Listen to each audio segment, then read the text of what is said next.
नमस्कार दोस्तों, मैं हूं धर्मेंद्र राणा।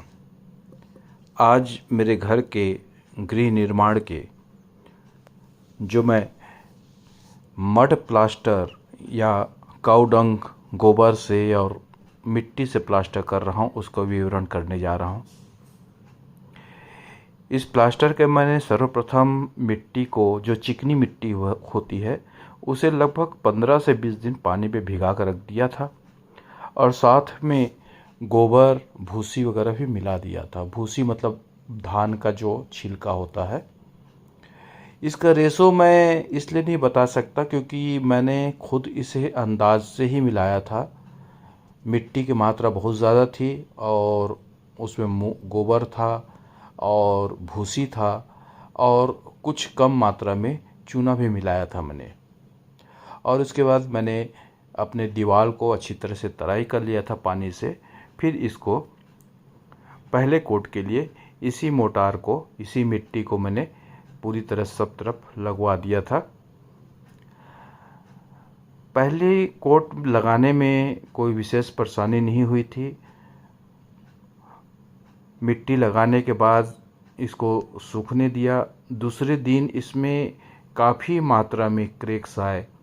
हो सकता है ये क्रैक मेरे इस बनाने के जो मेथड था उसमें कुछ कमी रही हो, या हो सकता है इस बीच बहुत ज़्यादा अत्यधिक गर्मी थी तो दीवार का जो तापमान है बहुत ज़्यादा रहा हो, इस वजह से भी ज़्यादा क्रैक आया हो। हालांकि क्रैक आने के बाद मैंने इससे डंडे से पिटाई कर दी, जिसे थप्पी कहते हैं। थप्पी करने के बाद सभी क्रैक दब गए।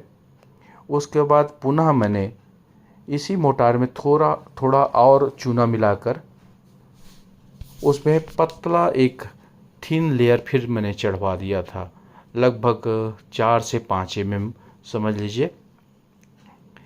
और उसी थिन लेयर के बाद उसको सूखने दिया और उसके बाद तीसरे लेयर में मैंने गोबर, राख और चूना तीनों को समान मात्रा में मिलाकर एक पतला लेयर चढ़ा दिया पुट्टी के जैसे, ताकि पूरी तरह सब तरह चिकनाई आ जाए।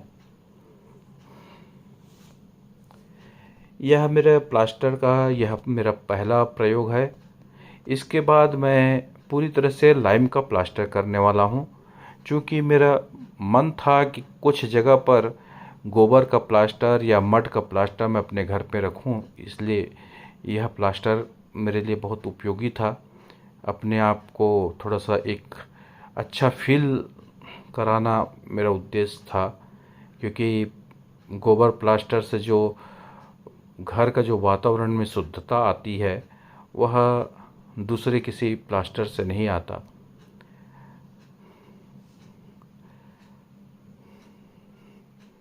इस कार्य को करने के लिए थोड़ा सा अधिक परिश्रम की आवश्यकता होती है, क्योंकि 3 बार इसे लगाना पड़ता है और काफ़ी मतलब हमारे जो लेबर है वो लोग भी काफ़ी इसको करने के लिए अपने आप को बचाना चाह रहे थे, क्योंकि थोड़ा सा यह लेंदी प्रोसेस है। लेकिन ये पूरा प्रोसेस होने के बाद घर का जो वातावरण है या इस कमरे का वातावरण या लुक है, बहुत ही सुंदर लग रहा था देखने में। और टेम्परेचर तो नो डाउट काफ़ी हद तक कंट्रोल था, क्योंकि अभी गर्मी पड़ी रही है और साथ में उमस भी है, क्योंकि बरसात भी आ गई, तो उमस का भी एहसास यहाँ पर नहीं हो रहा था। तो मुझे ऐसा विश्वास है कि जब पूरी तरह से निर्माण कार्य पूरा हो जाएगा तो इसका रिज़ल्ट बहुत ही ज़्यादा रोचक होने वाला है। आप लोग मेरे वीडियो को इतना सराहा, देखा, सब्सक्राइब किया, प्यार दिया, उसके लिए बहुत बहुत धन्यवाद। आप सभी का मैं बहुत आभारी हूँ।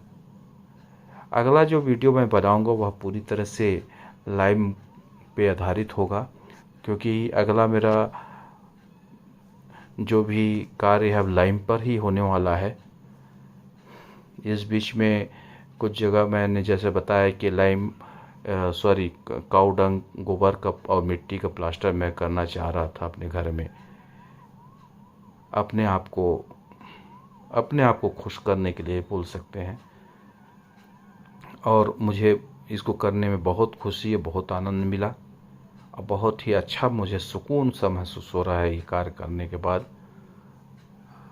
यह सभी जगह मैं मड और गोबर प्लास्टर इसलिए नहीं करना चाह रहा हूँ क्योंकि शायद हो सकता है इसमें भविष्य में इसमें कुछ रिपेयरिंग की आवश्यकता पड़ जाए, जैसे मड में सुनते हैं हम लोग कुछ सालों के बाद।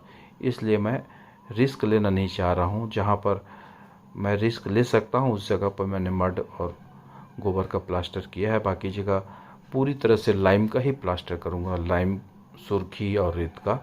उसका प्रोसेस जैसे भी होगा, उसका शो और उसका रिजल्ट मैं आप लोगों से ज़रूर शेयर करूँगा। अपना अनुभव जो भी होगा आप लोगों को ज़रूर बताऊँगा। धन्यवाद।